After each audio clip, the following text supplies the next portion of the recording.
Hey everyone, welcome to my channel. I'm really glad you're here.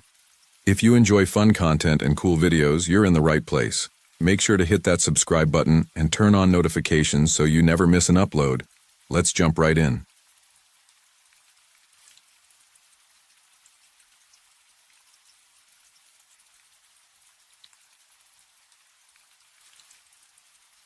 The leaves crunched as I walked along the vast, beautiful forest. The blinding sun shined ever so brightly in the sky, setting ever so slowly over the horizon. A breezy wind blew through the forest, singing a quiet song in my ear as I continued to walk. I could hear the sound of animals scurrying through the forest, giving life to the terrain that Mother Nature ever so graciously built.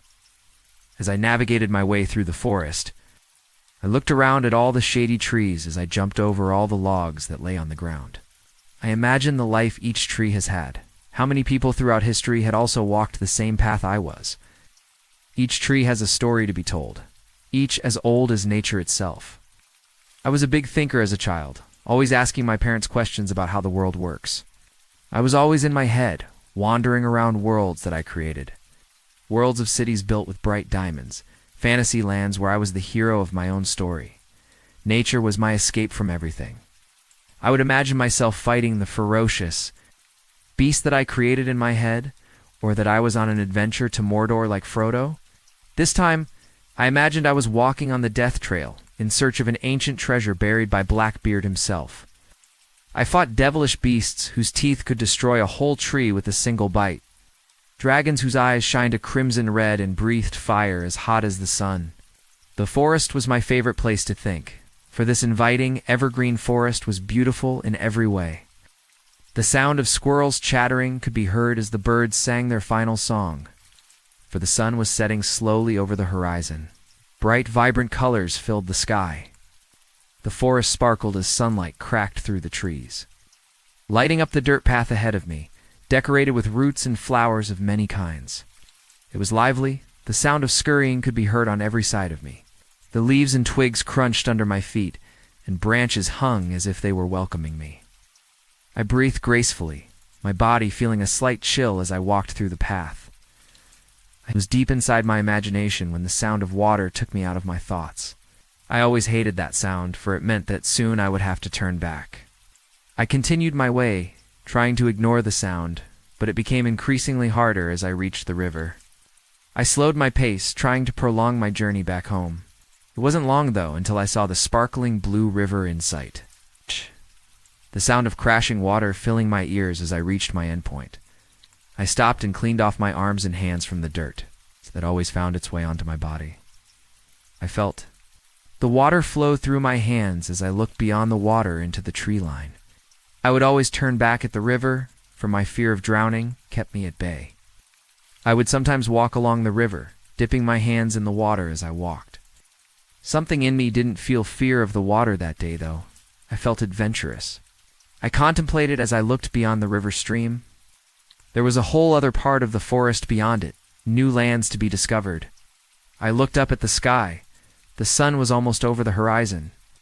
I thought about being out at night, thoughts of monsters and creatures capturing me.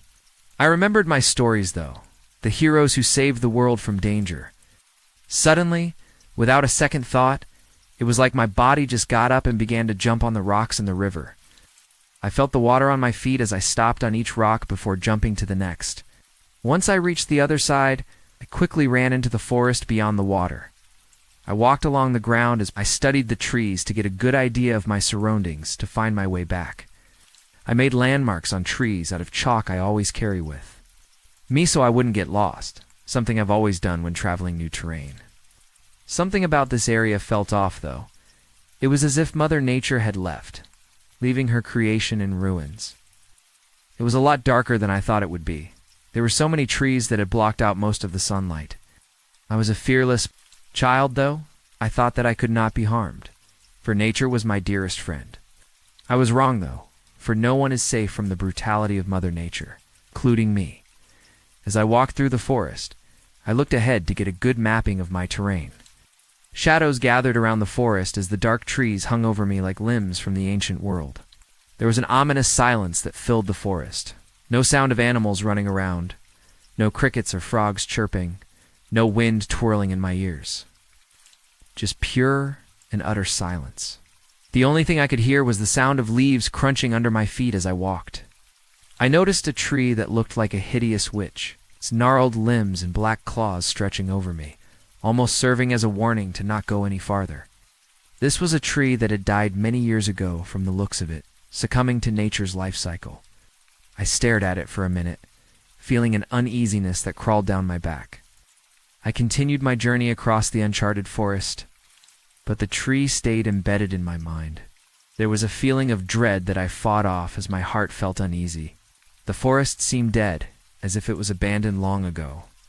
Stumps were scattered across the forest grounds, and clumps of bushes lay among the stumps. Twigs snapped from my feet, and brown trees were very close to each other, which formed a very thick canopy. It was barely bright enough for me to see ahead of me, yet I did not stop. There was a mixture of feelings that I felt that I cannot describe. One thing was for sure, though. I felt as if I was being watched. It was like the trees had eyes of their own and were watching me very closely. My senses widen, my skin tingles. I breathe deeply and listen with great intensity. My instincts were telling me that something was off, a great deep feeling that crept over me like a beast. I kept looking behind me to make sure nothing was following. Me scanning my surroundings with great efficiency. That's when something caught my eye. Straight ahead, deep in the forest, barely in eyesight, stood a tall, dark black figure that peered at me from behind a tree. I was paralyzed in shock, gripped by a sudden strong urge of fear that froze my entire body as I stared at whatever was ahead of me. I couldn't make out any features. It was so dark that I couldn't see the mysterious figure clearly. I felt our eyes lock even though I could not see its eyes. It felt like it was staring through my very soul. I tried to convince myself that it was just my mind, but everything in me told me otherwise. It just stood there, staring at me. My body couldn't move. I tried, but it was like my brain just shut off. As I looked at this creature, everything about it just did not seem right. Its arms were so long that one touched the ground, the other wrapped around the tree. Its head had a weird shape to it, as if it was stretched out. The creature stood incredibly tall. It had to be at least 9 feet. It was skinny, as if it was just pure bones and nothing else. It did not feel like an animal. It felt like two intelligent beings staring at each other. Somehow it felt even quieter than it had before. Silence crept down my whole body, paralyzing me. Everyone has a fight or flight. But in some instances, when a human reaches a new level of fear they never felt before, they freeze. You try to move. But it's like you are being gripped by an invincible force. Every instinct in you tells you to run, yet you can't. Even though I've fought many monsters and beasts in my head, when faced with a real danger, I did not fight. All I felt was fear. Fear of the unknown certainty of death. A cold chill filled the air. Even with no wind, it got colder. My body violently shook, legs trembling with pure dread and fear. I felt the thing looking me up and down as if it was studying me. Neither of us made a single movement, as if it too was paralyzed. Sweat dripped down my face. I breathed heavily as a panic attack began to emerge out from the darkest pits of hell, dragging me down with it to devour me. Suddenly, the creature quickly disappeared behind the tree. The sudden movement caused my brain to snap out of the paralysis and my legs started moving. It was like my primal instincts kicked in, instincts given to us from our primal ancestors. My mind was racing with thoughts as I wondered what it was I just saw. I was trying to convince myself that it was just an animal, but everything in me told me that something was not right. I could hear my own heartbeat as it tried to claw its way out of my chest. Keep going straight. Soon, you should see a long tree that has vines wrapped around it. Once reached, turn right, and you should see a tree with white chalk. Keep running forward until you see the stump you almost fell over. Make another right, and keep going forward. I thought to myself, mapping out the forest in my head. My skills of navigation have never helped me before like this. I was running and thinking at such a speed that I was hurting both my head and legs. I started to smell a foul stench that smelt like a rotten old corpse. It filled the forest, and I nearly gagged once it poured down my nose. A clicking noise surrounded me, fast and animalistic. I started to hear something in the forest running behind me. Footsteps sounded heavy and fast.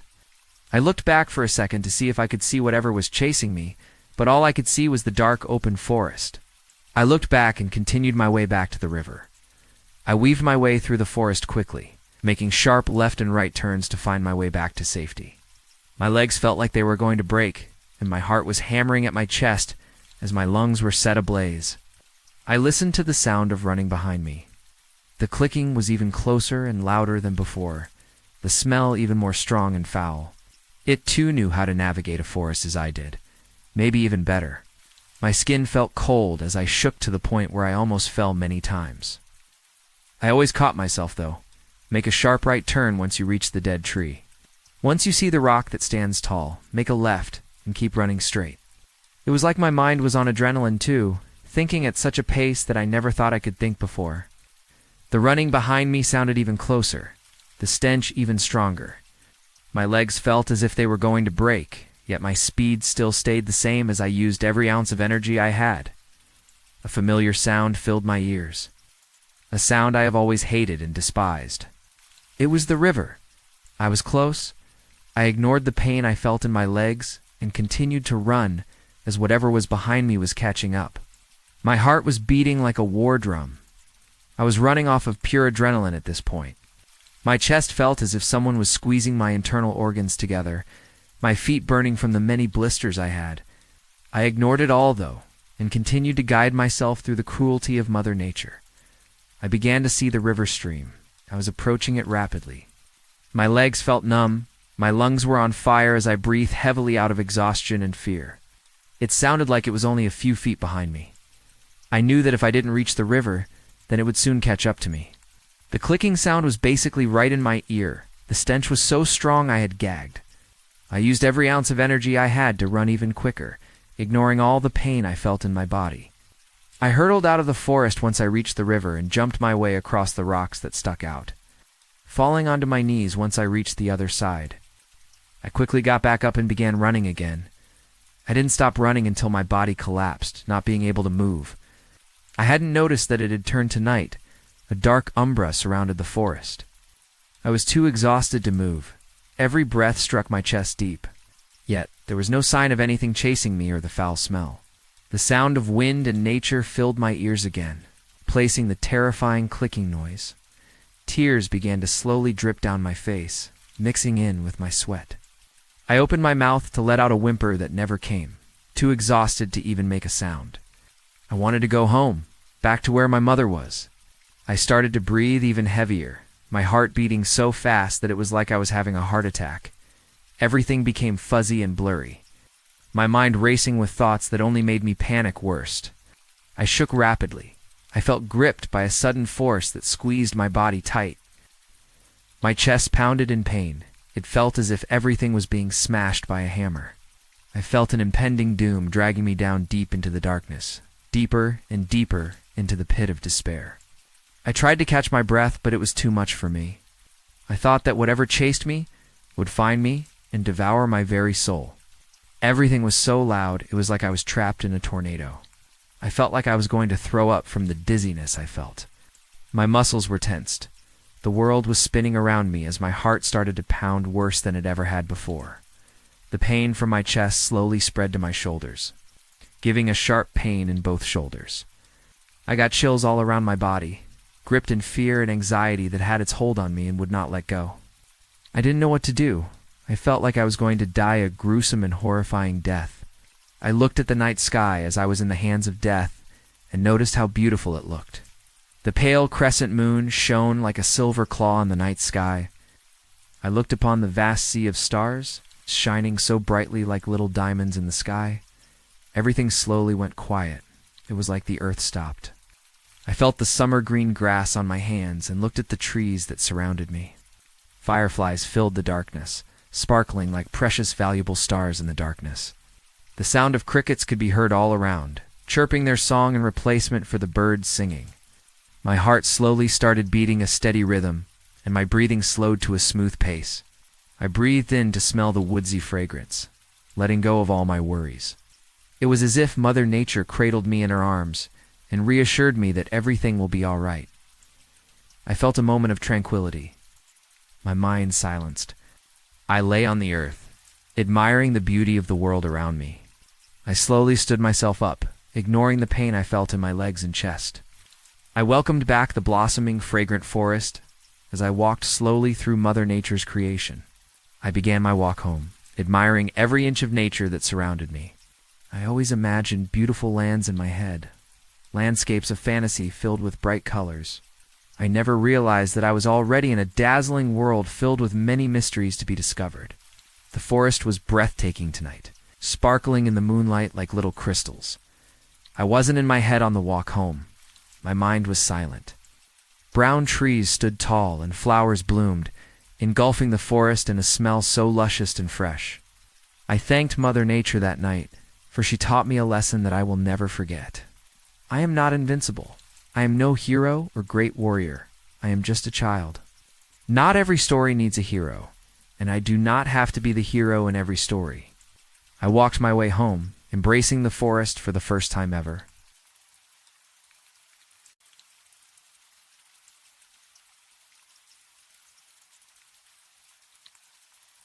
I probably should have left the bar when my friends did. I probably should have never walked home alone. But something in the way that cute little brunette at the end of the bar smiled slyly in my direction kept me hooked. Something about her bright yellow shirt constantly bought my attention.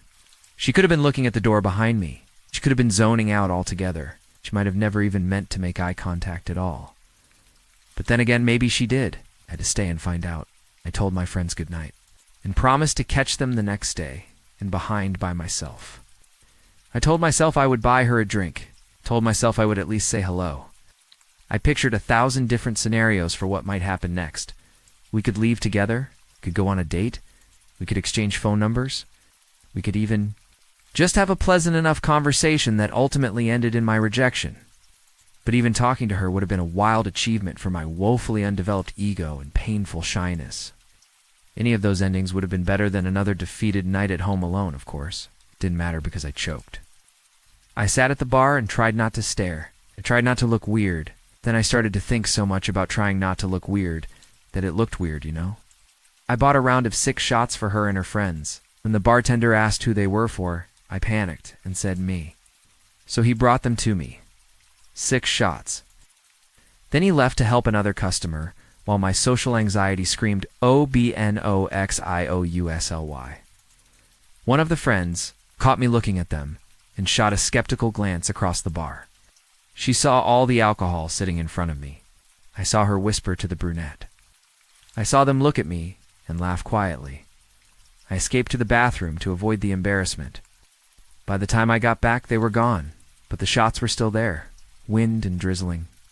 Rain pounded at the wood door to our shitty dive at the edge of town. I knew I would have to leave my car there. I knew I would have to walk home through the woods. It would not be the first time, I guess. In my youth and inexperience, I hoped the shots would warm me up. The temperature promised to dip below 32 in the early morning hours, and so I shouted, "Bottoms up," drunkenly to the closing time crowd and sank all 6 to the sound of disappointed murmurs and half-amused snorts, of course. That never warmed me at all, just made me more drunk. I don't remember getting kicked out. I don't remember leaving the place at all. The next place my memory places. Me is on the path through Bayview Woods, in the rain, by myself. Thousands of trees sat between my home and the bar, their roots tied together like the twisted electrical trees in your house. Boy Scouts had removed the undergrowth months before, but nobody could prevent the jagged roots from sticking out and catching careless feet. I stumbled quite a few times. On more than one occasion, I fell on my face. The rain had turned to sleet. At that point, and I tried my best to shield it with the back of my jacket pulled over my head. The dirt on the clean green path quickly turned to mud as my feet sunk and slurped unhappily. It took me too long to realize that I lost the path. The landmarks suddenly appeared unfamiliar. I stared through the endless array of oak and pines and piteously tried to figure my way back. The weird weather started to fog my glasses, but somewhere, in the distance, the color yellow jumped out through the woods like the sorest of thumbs. I saw the girl from the bar standing about 20 feet away. in the rain and wind and whatever else. She was standing absolutely still. In my inebriated state, I called out to her immediately. I guess I temporarily forgot the collapse in confidence only 20 minutes prior. "Hey, what are you doing here?" She started to turn slowly, so I kept talking. "Ma'am, there are bears and wolves in these woods. Should not be out here alone. Great advice considering the obvious. Can I help you find your way back?" She didn't reply. I walked closer towards the yellow jacket in the distance. My glasses blurred so badly I had to take them off. That, combined with the lack of light this deep in the woods, made it almost impossible for me to see anything. "Are we back on the path? I think I am a bit lost myself." The girl stared at me oddly. My instincts scratched the itch and groaned. I was close enough now to see the look of utter boredom and amusement in her pale blue eyes. That was a weird thing to see, given the circumstances. She stared quietly for what felt like the entirety of 5 minutes. I was not sure what to do. I could walk away. I could keep talking and try to guide her back towards safety. But something in the way this girl looked at me made me feel just uncomfortable. Then she did something even more odd. She lowered herself to her knees and started to use her hands as legs. I tried to ask what the fuck she was doing, but my words turned into slurs, and I backed up from her the same way a dog might analyze an approaching threat. The girl, she said nothing. Instead, she lowered her shoulders and started to charge. I ran. I ran so fast that the scenery started to blur beside me. Rain whipped my face. Underbrush and branches jumped back wickedly and cut me all over. I thrashed about desperately trying to find my way. I could hear the girl still following me. I threw stuff to slow her down. I tried to change direction, but nothing seemed to change her mind. I heard a hideous growl escape from her mouth before she leaped at an intersection and pinned me against the cold, hard ground. "Oh, please, ma'am." "I'm so sorry. Please. I have a family." I begged my attacker as if she were human, as if she were understanding the fucking words coming out of my mouth. But there was no comprehension on her crazed features. At such close range, I could see it all. Blood dripped down from small scrapes and slices against her cheeks. Her teeth looked absurdly yellow, and her breath stank like hot manure. Her nails felt long and jagged against my skin. I rolled around piteously as the girl growled again. It was a deep, guttural sound, like an animal about to feast. I reached for any sort of weapon I could find and found a heavy rock leaning up against a tree. I wrapped my hands around it and brought it down without hesitation. Her head cracked like a watermelon. There was no reaction at first on her plain features. There was no words from her twisted mouth. She simply paid me one last confused look in the pouring sleet of the evening. Then she fell to the side while blood seeped into the leaves. I ran home. I never reported my encounter to the police. I'm not really quite sure what the hell they would say. I never really told anyone about it. Part of me expected to wake up the next morning and hear about a body found in the news, but none of the papers reported any such news. Nobody talked about a dead girl in town. I checked my clothes for blood. I found nothing. Checked the spot where we fought to the best of my memory. Nobody was there. I started to blame the booze. It had to be the most reasonable explanation. As the weeks and months passed, I began to accept it wholeheartedly as fact. It had to be a crazy, drunk, tripping experience of some sort. I went to the same bar again last night.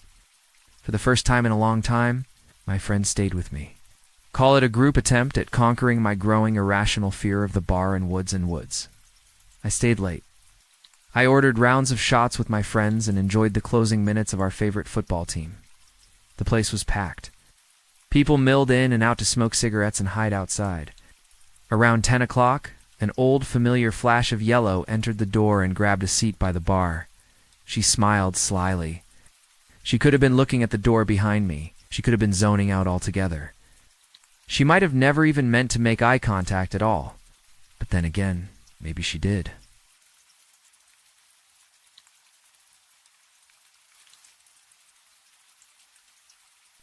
I usually slept well when I went out camping. On my first backcountry trips, the semi-frequent noises just outside of the tent used to make me uncomfortable. But after a while, like most new but consistent environments, I got used to it. I even Started to get pretty good at guessing which animals were outside my tent just by the noises they made. Short scurrying movements were most likely a small rodent, but bigger rodents, like skunks and beavers, had a less spastic gait and did not scurry as much. Sometimes it was hard to tell the difference between a small bird and a squirrel, since they both moved in quick, jerky motions. But I soon figured out that the birds would do this thing where they would scour an area for food, making little hops as they did so, and then make 5 or 6 big hops to find a new area. Squirrels usually only moved in more frequent bursts of 3, and sort of swept the ground as they went. Counting the number and frequency of tiny rustling noises outside of my tent walls thus became my version of counting sheep when it was bedtime. Every now and then I would hear a deer or a bear depending on the weight of the steps, but I never took the risk of ignoring proper precautions when it came to food, so I never had to deal with any hungry black bears.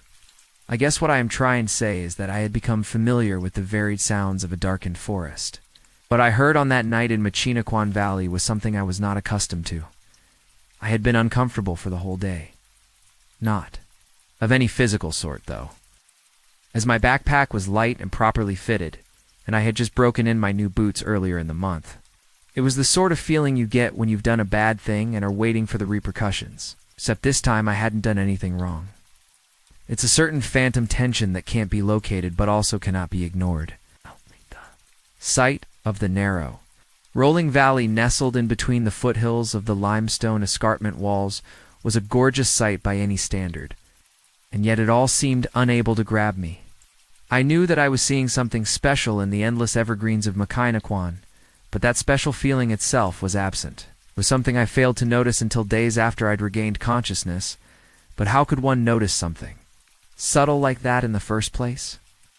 Eventually I came upon a gentle rise overlooking the Notakotatuan River flowing through the Machinaquan Valley. It was surrounded by a scattered selection of sturdy spruce trees and seemed the perfect spot to make camp. The moments after the campsite had been set up used to be my favorite. I could massage my howling feet, enjoy some of the bourbon from my flask, and read a book by a small fire. Iamore was one of those weird folks who like to scare the shit out of themselves just for the hell of it.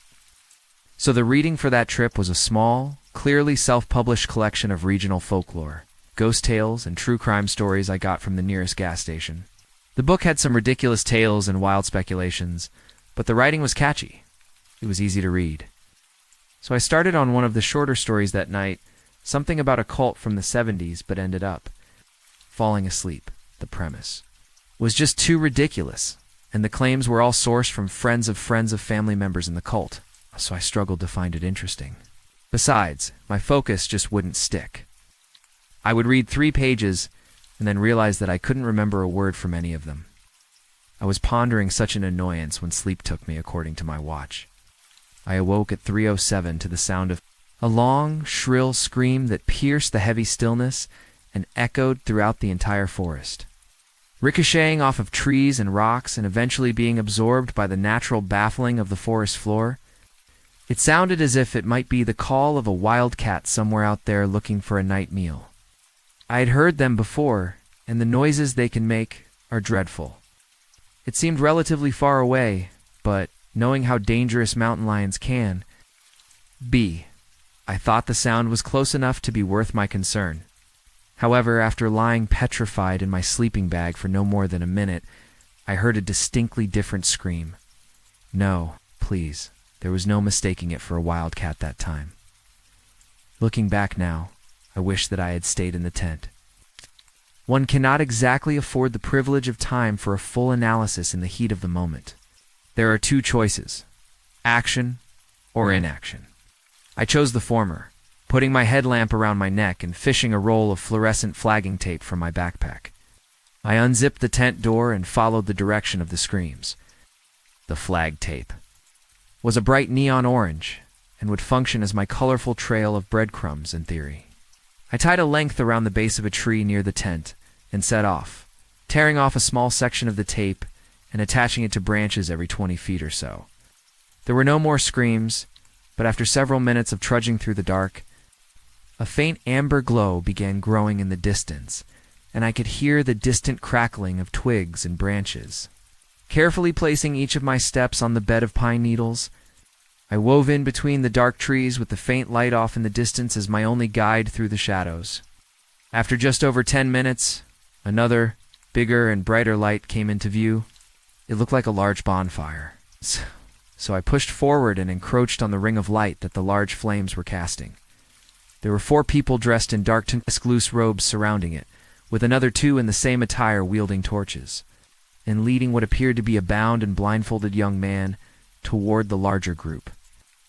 Every one of them bore a marking on the chest of their dark garments that resembled the image of a hollow circle with a 9-pointed star in the middle, all drawn in red ink. As I pressed in closer to get a better look, a branch snapped beneath my feet. Instinctively, I looked down. When I raised my head again, I saw that only 5 of the 6 robed figures were gathered around the fire. Suddenly, my bottom and upper jaws collided together, making a loud thunk as I felt something solid and heavy strike me on the top of my head. When I came to, I was on the ground beside the captive young man I had seen before, both of us now bound, yet neither of us with blindfolds on. My head was splitting with pain from my crown to my molars, and my vision was floating in and out of focus. My forehead was wet with cold blood that had started dripping into my eyes. Through the haze, I could see that one of the 6 figures had his arms outstretched towards the fire with a thick and sparsely decorated book held between his thin, pale hands. He was speaking in a language I could not recognize, although whether it was an unknown tongue or I was still reeling from the concussion I had just received, I cannot say. At length, the figure closed the book and stopped talking.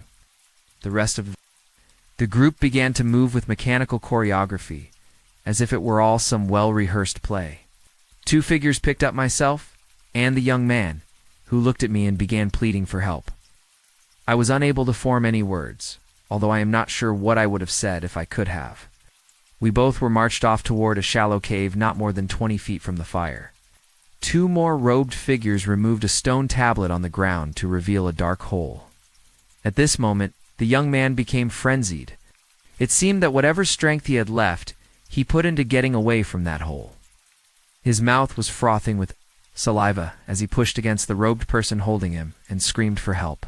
For a brief moment, he broke free from his captor's grip. Immediately, he ran towards the nearest tree line. But before he could gain any ground, another hooded figure stepped out from behind the thick trunk of a maple tree and tackled him to the ground. They then withdrew a broad knife from beneath their cloak and used it to slice through the man's Achilles tendon.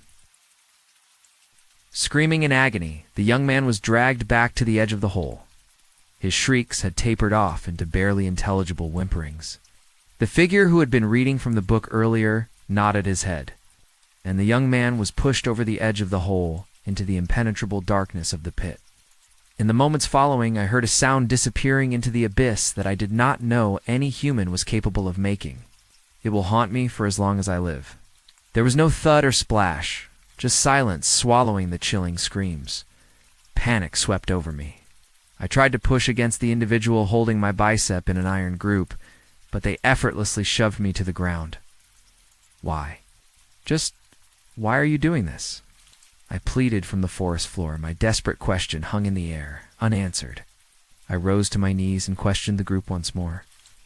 If you're going to kill me, at least tell it is always hungry. The man with the book cut me off, showing his irritation, and if we do not feed it, everything will be consumed. And with that, the nearest robed figure placed his foot on my chest and pushed me into the hole. I plunged into the pregnant blackness. My stomach tightened and tied itself into all sorts of knots, while an impotent scream escaped my lungs. The deep blue light of the night sky shrunk to a pinhole as I fell for what felt like hours, but was surely no more than mere seconds. When I collided with the bottom of the hole, I heard a loud crack, followed by a sharp pain surging through my right arm. Whatever air was in my lungs had been knocked out. The sharp pain in my arm slowly turned into a horrendous dull ache, broken. The moaning of the unfortunate man, who was pushed into the cavern before me, reverberated off the stony walls. But in the stifling dark, I could not see his figure. It was no longer the cry of an animal in danger, but the pathetic sound of one who had finally been caught in the teeth of a predator and had become aware of its destitute situation. And then I heard another noise. It was the same noise that woke me earlier, a shriek that sounded as if it were made by a creature with many throats. It was comprised of various voices, all dissonant and discordant, but still working in unison to make one shrill. Unholy call, like a glass harmonica playing all its notes at once. It filled the cave as it reverberated off each and every face of the stone walls, and grew until I was almost certain that it would split my skull apart. Then it stopped. My breath caught in my lungs as I tried to avoid disturbing the heavy silence. The other man in the cave let out a sudden cry that was cut short and absorbed by the darkness.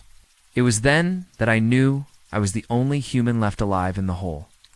The silence was gradually filled by sounds of slithering and dripping and bones crunching. The creature was moving. Pure darkness blinded me to the point where I could not see even my own hands in front of my face. Adrenaline is a funny thing when there is nothing to do with it. I could feel an almost electrifying tingle surging through my body, a sure symptom that all my systems were prepared for a fight. Yet, what was I to do with all that potential energy? Run blindly through the dark into whatever it was that had devoured my co-victim?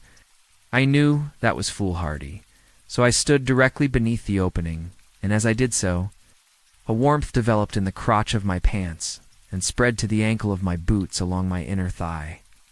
I had all but reached the end of my will to live when suddenly it struck me that the headlamp was still looped around my neck. Doing my best to make small, deliberate movements with just my left hand, I repositioned the headlamp from my neck to my forehead and pressed the power button. Maybe I would attract attention, I thought. But I also figured that I wasn't getting out of that place without light. The beam from my headlamp flooded the walls around me with a pale and blinding brightness. I immediately muted the light by wrapping my hand around it. By opening my fingers slightly, I was able to restrict the luminance, but allow myself to observe the cave. I could only see so far without risking any attention. But what I did notice was that the cave was one large room, almost like a cathedral hall, and was covered in a dark, thick, undulating substance, not unlike tar, that had come to life. This living sludge covered almost every inch of the walls and ground, except for the area directly below the cave hole. As my beams swept around the cave, the substance seemed to tremble and quake under the light.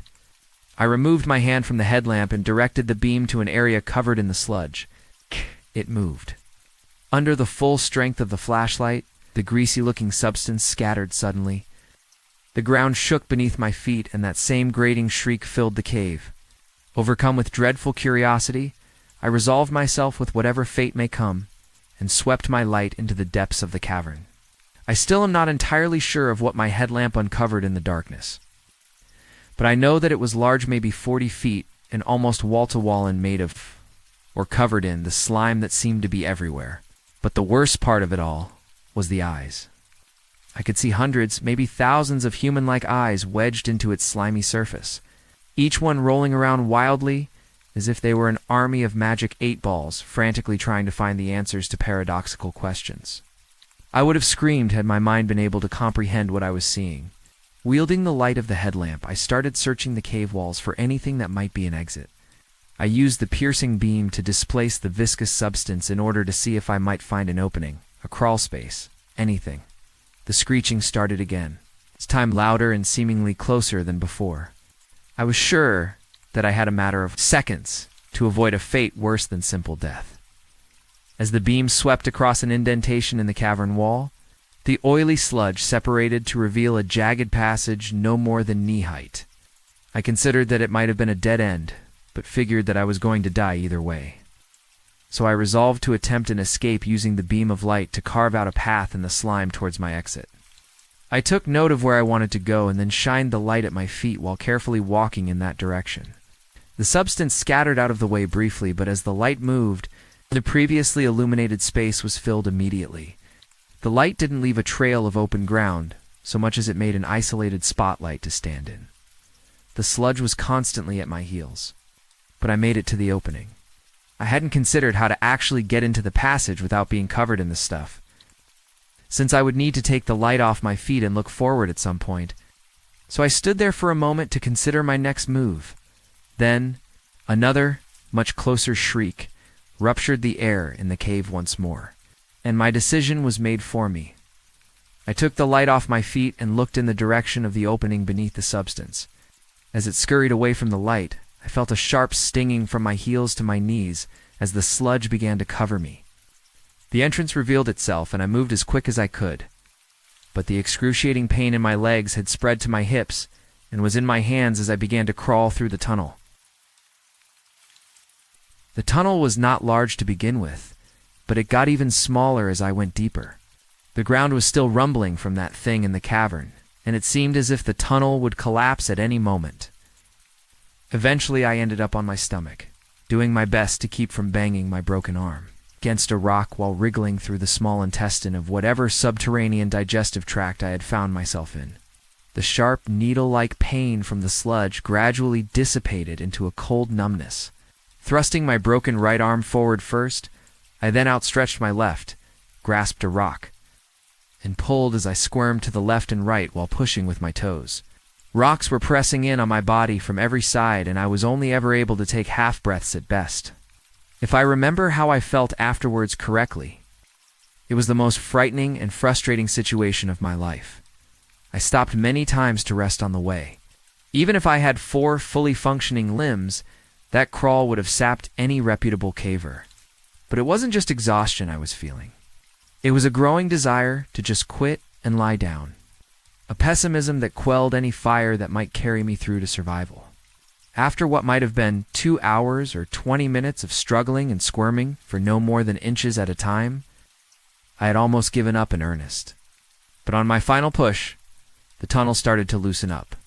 Soon, I was able to crouch, and eventually I was standing.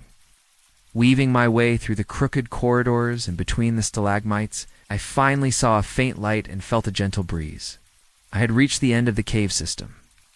Machinaquan Valley, in all its muted glory, now stretched out below me in either direction. Such a thing should have thrilled me, but I felt surprisingly flat instead. I circled around the base of the hill until I saw a trail of smoke curling above the tree line. The bonfire that the cult had surrounded hours ago was still smoldering, and my hope was that I could find the trail tape with no small amount of luck near there, and follow it back to my campsite where I could splint my arm and glue together some cuts. After some snooping in the forest, I found the roll of tape lying in the dirt. Following the fluorescent strip of vinyl for 20 minutes, I came upon something that made my heart sink to new depths. On the ground before me lay all the segments of flagging tape that were supposed to guide me back to camp. Crumpled into one singular pile, my trail was gone. I looked around frantically, but could not see anything notable in my immediate surroundings. No landmarks. Nothing but spruce trees and undergrowth sprawling out endlessly, lost and so. I wandered. The exact number of days that I walked for is unknown to me. I remembered drinking from a stream, sleeping at the base of a gold-leafed oak tree, a green pickup truck, and a man with a camouflage baseball cap, but not much else. The doctors told me that I should have died, but I did not feel lucky. The police said they would put their best investigators on the case, but I did not care. My friends visited me in the hospital, but I could only pretend to smile. I found out that the nerve endings in my arms and legs had all died, so I could not feel the pain of my broken arm mending itself, even though I knew that it should be uncomfortable. Now, 8, but I do not taste. I breathe, but I cannot smell. A gentle breeze on a warm summer day used to be my favorite thing, but I can't even feel the wind on my skin anymore. All colors in the world are washed out and faded, and dreams do not come to me in my sleep. Simply lie down and, almost as if all I had done was blink, I wake up to another 12 hours of emptiness.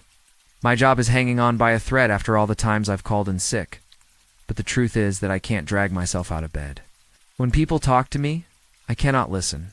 I just stare vacantly through their forgettable faces. I've started drinking heavily because getting drunk is one of the few things that makes me forget that I'm a husk. But that only lasts for a few hours and the hangovers are getting worse. Whatever that, thing was down in the cave. It left a mark on me that cannot be seen and cannot be dealt with. It is sucking the life out of me like marrow out of a bone, and yet I cannot bring myself to end it. Not out of a fear of death, but from a simple lack of energy. My world has become one limitless expanse of gray, and I am unable to reach an end. The things that separated life from existence have left me, and I don't think they will be coming back.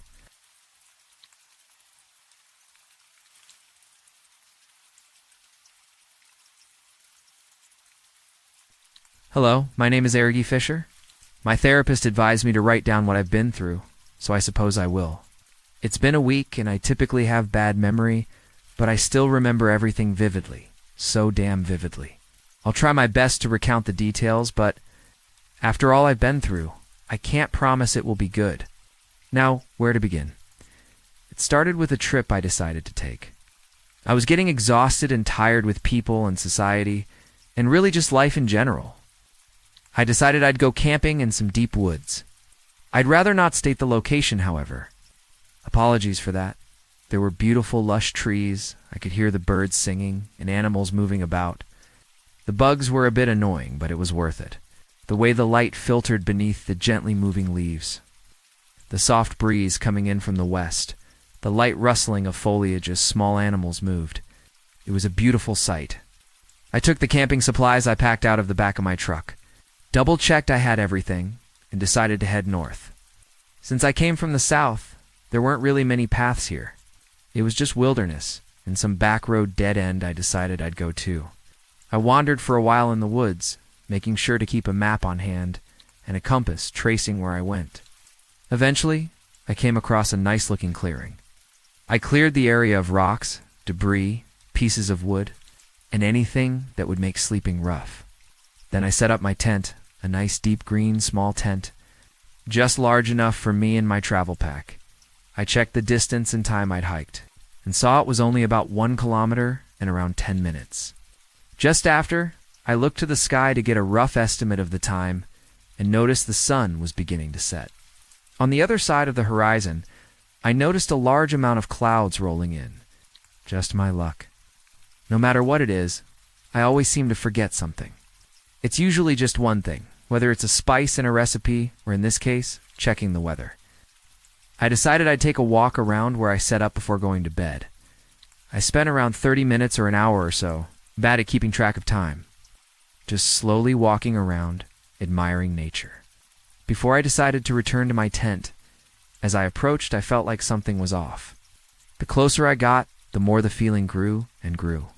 I was having trouble figuring out exactly what it was, but then I noticed. The tarp on my tent was slightly damp.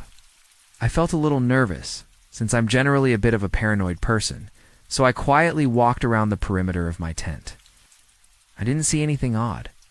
Finally, I ended at the entrance, and noticed that the door was slightly ajar. I cautiously approached, listening carefully. As I got close, my nerves started acting up. Stupid anxiety. I told myself to just shrug it off, but I couldn't. I don't know why, but I froze. I was scared something would be in there. I managed, after about a minute of standing still with one hand reaching towards the door, to open the front of the tent. Everything was normal inside. I let out a long sigh of relief and felt around. Everything was dry, apart from a small damp patch near the door. The sun was almost down, and it was getting darker.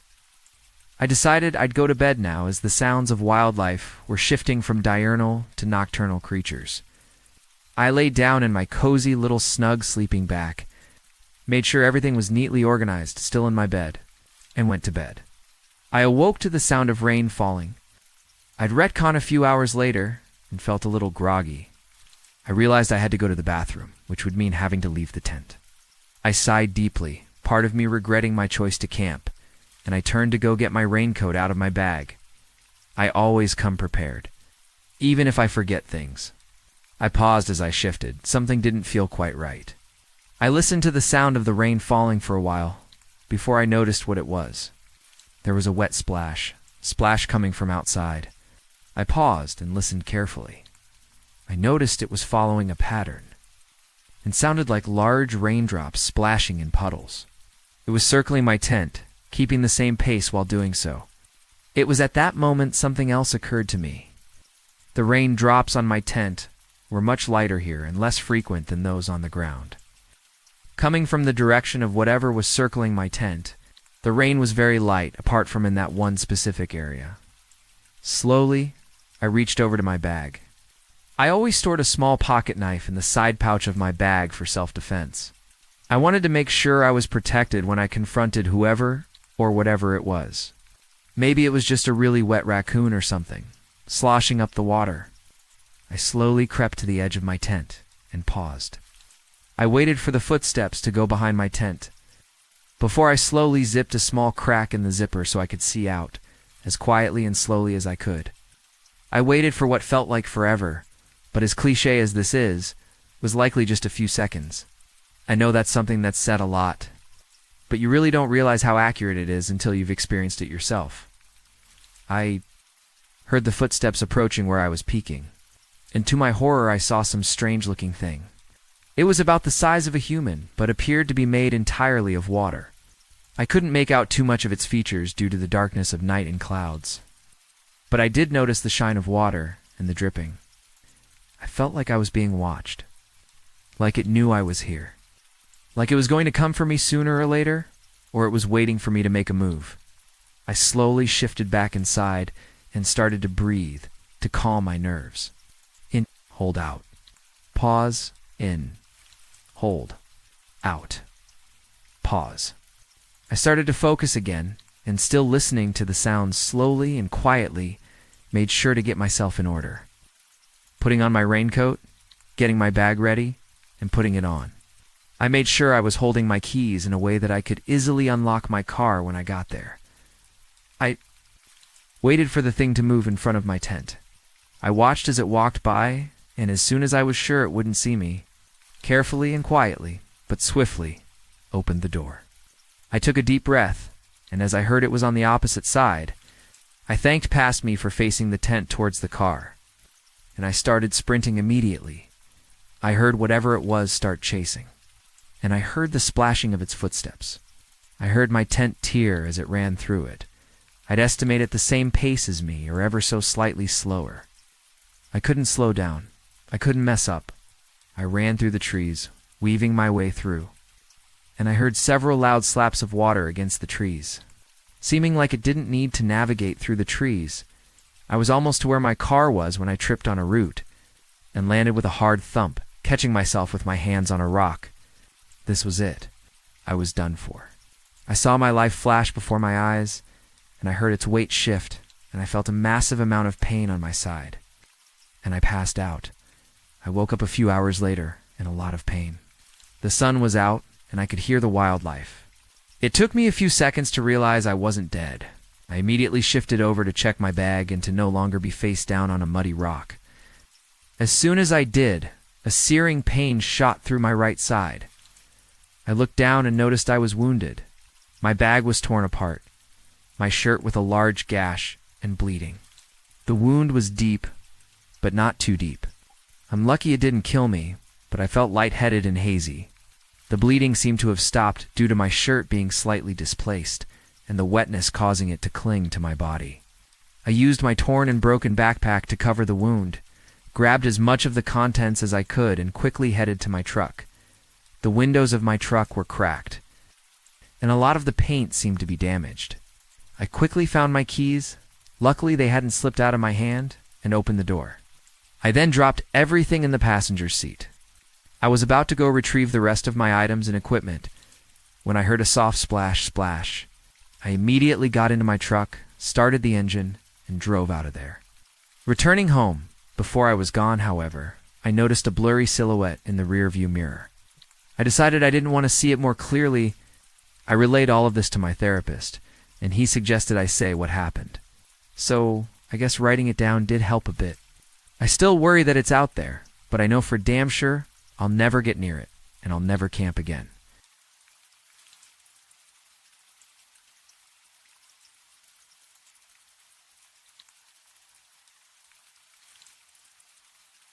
So I'll start this off by saying that I love camping. It's my hobby that I do every weekend to clear my mind. But the thing is that I am not your usual camper. Like, I don't go to spots that everyone knows about. I go to the deepest, most secluded parts of the forest that most people consider not reachable, and I'm usually going alone. This time was not very different than most of my camping trips. I hopped in my old Ford Ranger, which usually had some trouble starting up. Traveled a couple of hours into the pine forest until I reached a very suspicious-looking dirt road. The thing is, I like suspicious-looking dirt roads. They usually take you to the best camping spots. I got onto it. It was very unkempt. Looked like a car hadn't driven on it at least a year, but my old truck didn't have any trouble driving on it. I drove for what seems like an hour until the road ended on a small clearing. I parked my truck and got out to look around. I realized that I am in the middle of nowhere, which oddly enough was a good thing for me. I got all my gear with me and started walking toward the woods. When I reached the tree line, an odd feeling of uneasiness descended upon me, like when you're alone in the house and suddenly the power of the whole neighborhood cuts off and you feel like something is about to come and rip you to pieces. Or is it just me? Anyway, I thought a little, but ignored it as the usual forest creepiness. I started walking deep into the forest, and as I say deep, I mean DEEP. Like walking a couple of hours trough, fallen trees, big rocks, hills, and anything related. Finally, I found a small stream, and by small, I mean like 9 feet 3 meters. Wide and 5 feet 1.5 meters. Deep at most, it had a small clearing on the edge, and I decided that this was my home for the next 3 days. I set up my tent and got a small fire going. By this time, it was 4:30 p.m., and the sun was starting to set. But it was quite dark since the trees covered most of the sunlight anyway. I decided it was the perfect time to sit down, crack a beer, that I left to cool in the river earlier and relax. By 8 p.m., I started getting very sleepy. I gathered my stuff, collected all the trash and leftovers, put them in a bag and hung them on a tree some 100 feet 30 meters away to keep the bears away from my camp. I got in my tent and quickly fell asleep. I had a dream that night. I was at the tree line where I parked my car. I felt that feeling of uneasiness again, but this time it was different. It was stronger. As I was about to start walking into the forest, I heard a strange noise. It's like a stick breaking from heavy weight, but hollower. I turned to the source of the sound to see a tall, skinny shadow standing, 100 feet away on the other side of the clearing just at the tree line behind some bushes, which it was towering by at least 12 feet 3 meters. Of course I got scared. Turned around and tried to run, but you know how dreams are. My feet just couldn't get any grip to the ground. Like some invisible force was holding me back. I turned around to see that the shadow was now slowly walking towards me and making a crack with every step. When I saw that, sheer terror descended upon me. I closed my eyes, and when I opened them, I was in my tent again, sitting and breathing heavily. Weird, I thought, as I didn't remember waking up. My rationality got the better of me. After all, it was just a dream, right? People sometimes don't remember waking up from terrible dreams, ... right? Anyway, it was around 9 a.m., and I proceeded with my daily duties, which consisted of looking around the camp for any trails from wild animals, gather some wood for the night, and checking the trash bag that I hung from the tree. I started by collecting some wood from the surrounding forest, then checked for any trails and didn't find any, until I headed for the trash bag. When I got to the tree that it should have been hanging from, nothing. And by that, I mean absolutely nothing. No bag, no trash. My first thought was bears, but no. As far as I am aware, bears don't eat beer cans and plastic bags, right? I looked around for signs from any wildlife, but nothing, except some weird small holes in the ground. They looked like someone took a big sharp stick and stabbed it into the ground. The weirder thing is that they were spaced like footsteps. My first thought was maybe another camper. But that didn't seem rational. Like, who would come that far into the forest in the middle of the night just to steal my trash bag? Anyway, I followed the footsteps. They circled a couple times around my camp, which was creepy enough. Then they headed straight into the river. These footsteps, if you could call them that, didn't resemble the trails of any animal that I know of. I got creeped out and didn't follow them any further. Some time passed. It was now around 2 p.m., and I decided that a short swim in the cold stream wasn't a bad idea. I smelled like sweat anyway. I got my bathing suit on and headed straight to the river. I jumped in the cold water and immediately felt refreshed and cleansed. I swam around and jumped in the water for a little while. Then it hit me, ... The footsteps. Maybe I should go back and try to follow them again. I got to where they entered the river, checked around for where they should have exited the water, and after about 15 minutes of searching in the cool water, I started to feel quite cold, and right as I was about to head back for my camp, I saw them. There they were, the same weird holes in the ground. On the other side of the riverbed, I got out of the river and started following them again. About 50 feet in, I noticed that the footsteps suddenly come to a complete stop. I look around to find more, but no luck.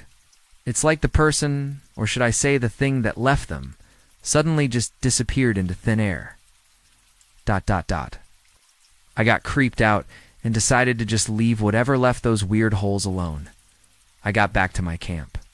I dried myself, ate some canned beans, got a decent fire going, and drank a beer while relaxing around the campfire. By this time it was 5 p.m., and the sun had already set, covered by the thick pine forest. Time for relaxation, I thought. 2 hours in, and I started feeling sleepy again. That is, until I heard it. The hollow noise of a stick being broken that I had heard in my dream last night. Shivers ran down my spine, and a sudden feeling of dread filled my whole body. A bear? I thought, but no. There was no trash bag that could attract it. Its time and the sound was coming from the total opposite way. ... From where those ... Footsteps ended, ... and then again. Crack, crack, like someone was walking in a big hallway with a cheaply made wooden heels that broke with every step. I turned around, and there it was, on the other side of the riverbed. That skinny and tall shadow, illuminated only by the moonlight. It was just standing there, observing me. I just stared at it with horror as my mind was racing with thoughts of what to do. Then it hit me, ... I always carry a gun on my camping trips. I jumped out of my resting spot, running straight for my tent to get my 308 Winchester bolt-action rifle. As I reached the tent, I unzipped it, opened the little door, and the second I entered it, everything got black for literally a part of a second. It was like when you suddenly stand up and your peripheral vision goes dark, and there I was, laying next to the campfire which had already stopped burning, ... I noticed it was starting to get bright outside. I checked my clock, and ... 7 a.m. How is that possible? I was just in front of the tent? Did I fall asleep and not notice? Was I that sleepy last night? I had so many thoughts running through my head at that moment. A couple of minutes passed, and I shook it off as another dream. Weird, very realistic and scary dream, but still just a dream, right? I started going for my daily duties just like the previous day. I checked for wildlife trails, I gathered wood, I checked the trash bag, and then ... What? The trash bag. I didn't leave a trash bag last night, didn't I? But there it was, hanging from the same tree. Was I going crazy, losing my Ming? Is there someone that's playing tricks on me? I stood there for a second and thought about it. ... A sudden blast of courage got over me. I got my gun from my tent, loaded it, and headed to where I last saw the creature last night. I crossed the river, looked around for the footsteps. It wasn't hard to find them. They were right where I last saw the creature last night. ... I followed them, pointing my gut at every sound I heard. I walked for around 10 minutes until I came across another clearing in the middle of the forest. I looked around for more footsteps, but there weren't any. And then it hit me again. ... The last 2 footsteps were a bit deeper than the previous ones. ... That means. The creature didn't vanish. ... It jumped. I immediately look up in the trees above me, nothing. I looked around the clearing, still nothing. Then I checked the top of the trees, and there it was. On the other side of the clearing, right in front of me. Some 250 feet, 80 meters away, it was just standing there. At the very top of one of the pine trees, staring at me. Observing, ... I pointed my gun straight at it, then squeezed the trigger. And right as the gun fired, the thing, it just jumped to the top of another tree before the bullet could even hit it. ... Then on another tree. And another, and another. Still making that stupid cracking sound with every jump. It was getting closer to me. And then, I just ran straight to my camp. When I was in front of my tent, I couldn't hear the cracking anymore, but still pure fear was all over me. I grabbed the most important things for my camp, like my phone wallet and some more ammo for the gun in case I needed it later. I then ran straight for my car. But deep inside me, I knew that my car was at least a 3-hour walk from my camp. But that didn't deter me. I ran as fast as I could. As far as I could.